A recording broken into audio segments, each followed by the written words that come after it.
So pictured here we have Sebastian Rogers.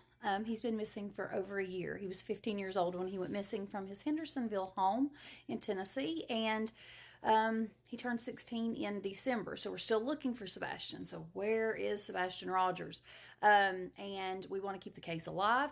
So this is something that bothered me quite a while back, and I had seen a creator was going to talk about this today, actually, and on YT. So I wanted to repost just an excerpt from the Lore Lodge interview with Sebastian Rogers' father and contact that he had with someone that he shouldn't have been having contact with. So let's see just a little excerpt of that. And this was prior to the 1 year anniversary of Sebastian Rogers missing. February 26th, 2024 is the day he was reported missing. And again, this would have been prior to February 26th, 2025 with this interview. They gave him the tablet. He's only got one. He's only got one grandmother. Is that, well, I guess my question was, is that your mother My or mother. Katie's? Okay. My mother, yeah. He's not supposed to have contact with Katie's mother. She's not supposed to have contact with children at all. Gotcha. Why is that? Is that because of what Katie's childhood was like? Yes. Okay. Does Katie? You'd have to ask her. Okay. So I just wasn't sure if that had been something that you would have known while you were married with her. Oh, while we were married? Mm-hmm. No. Gotcha. She had no contact when she decided that she was going to divorce me. Then she started having contact with her. Gotcha. And then I found out that my son was having contact with this. So Katie's, okay, that's important. You're telling me Katie's mother is this an adjudicated thing that she's not supposed to be around children? Or is this that's premeditated? Well, of course.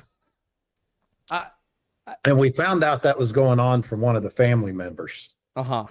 Do the police know about this? Oh, yeah. Okay. So they're aware. We've given them the information. We had several family members come forward and tell us that, cousins, et cetera, tell us that the great grandmother would take the FaceTime phone over to her daughter and the grandmother would have, lengthy conversations with Sebastian. So the morning before Sebastian. We were married when Katie's grandfather passed on. And I wasn't allowed to go. To the funeral? To the funeral. Okay. Katie would not buy me a ticket to go back to Virginia with her and Sebastian. And I was forced to stay in California. Mm-hmm. While she was there, I called to speak to Sebastian, and I was screamed and yelled at. I'm having dinner with my dad. He is at home with my grandma. Mm-hmm. And I call, and she was like, you already have the number. It's like, I need the number because the number you gave me is not working. Mm-hmm. And she gave me the number. I called. Her grandmother answered the phone. And I was like, I'm calling to speak to my son. And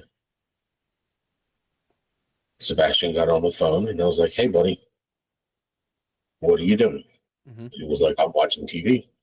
I was like, who's all at the house? And he told me Grandma Susie and Grandma Francis. And as soon as he told me that, I told him, go to the living room, watch TV. I will call you back shortly. Mm-hmm.